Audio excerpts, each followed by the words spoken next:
Hi everyone, I have a few different things I was going to work on today, so I thought that I would share some stuff with you. So first of all, I have my celery that I shared that I've been growing indoors.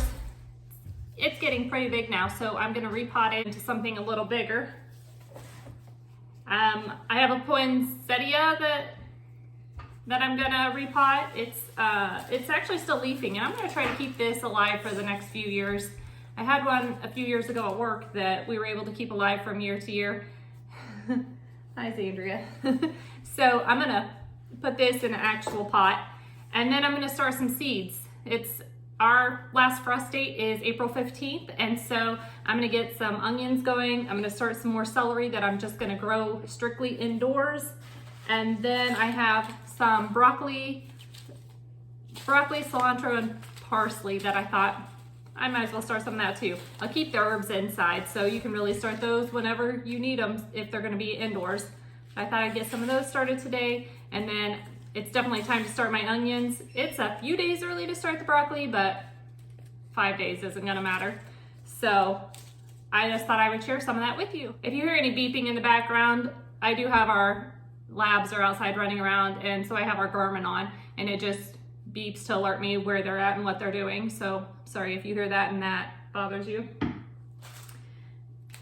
Now I have some of the seed starting mix. I actually got this at an estate sale this weekend. I paid like 50 cents for it, so I thought I might as well give it a try. It reminds me of the little kind of pucks that you can get at the store that you just add water to and it expands.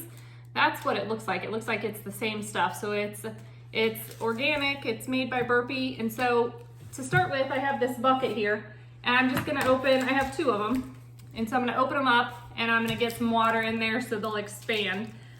It says it should expand to 8 quarts in 2 minutes. So we'll get that started first. I'm not sure that I got a big enough bucket because that has really grown fast. It's already filled up the bucket. That soil starting mix is growing nicely, so now I'm gonna start on the poinsettia.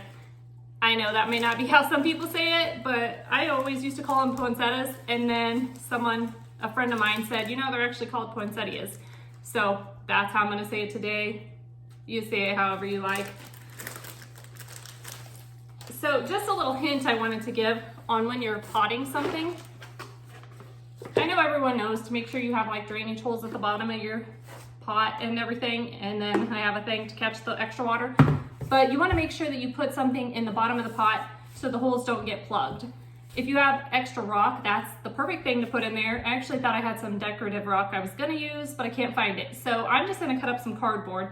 Cardboard works great. You can cut up cardboard and put it in the bottom. It will eventually disintegrate, but that works great when you first pot up your plant. I just have an Amazon box here that I'm going to cut up some of it where there's no tape or anything.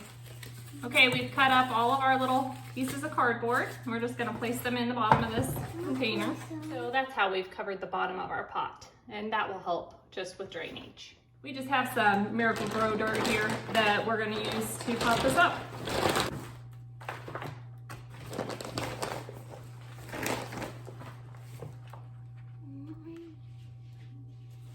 I have a nice layer of dirt in the bottom. Now I'm gonna take out my plant.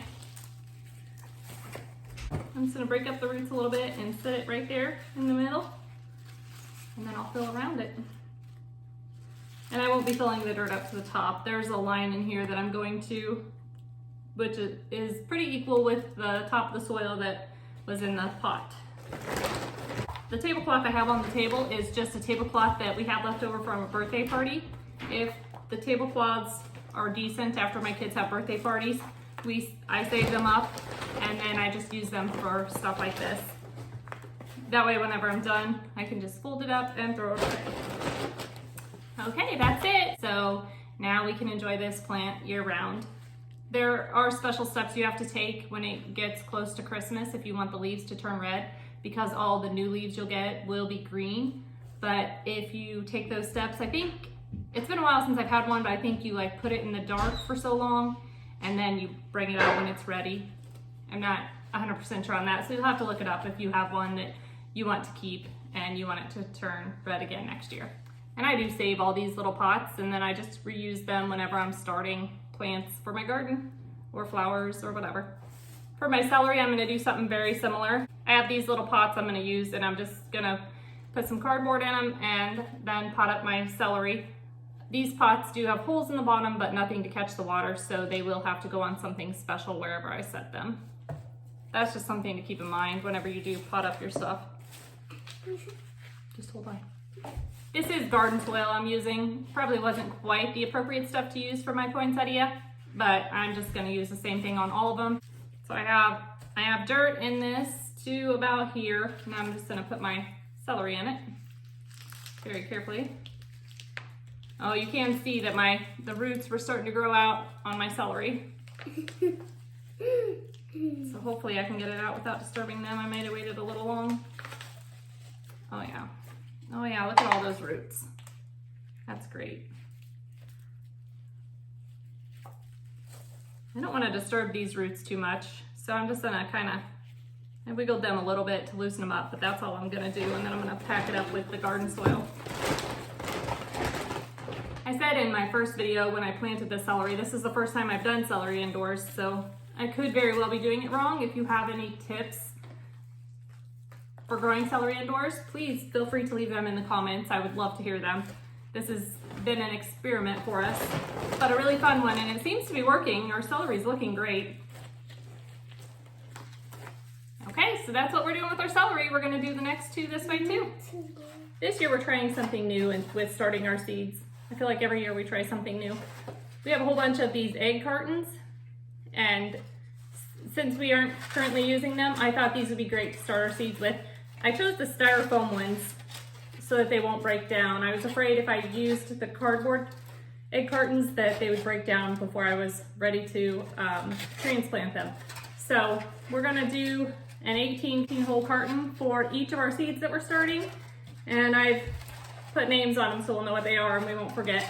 These won't last long. Once our seeds start to sprout, we'll probably have to get them moved pretty quickly, but I thought I might as well give this a try because then we'll know which ones are not gonna germinate, and that might save us some dirt.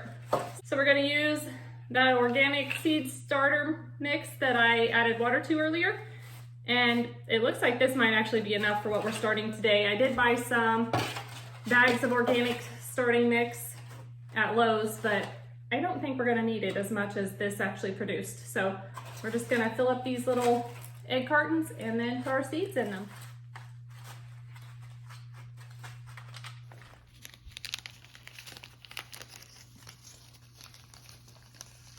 We're only gonna take one of each seed and put it in each little hole. And then we'll just cover it with a little bit of dirt. Yep, Mom's right.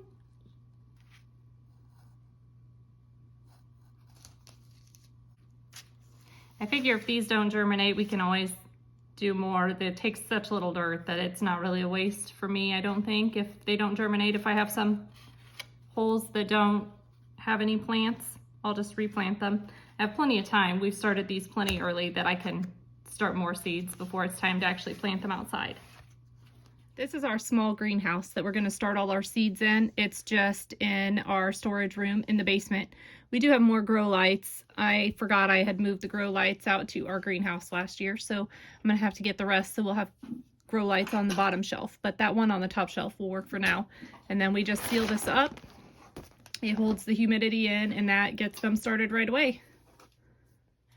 Okay, so that's it for what we were doing today. I hope that we were able to give you a few tips. Maybe if you need to replant a plant in your house, you want to make sure and put something in the bottom so that you don't get any root rot. And then just an idea for starting seeds. I know everybody starts seeds differently, and like I said before, we do it different every year. So if you're needing to start seeds, egg cartons are a great way.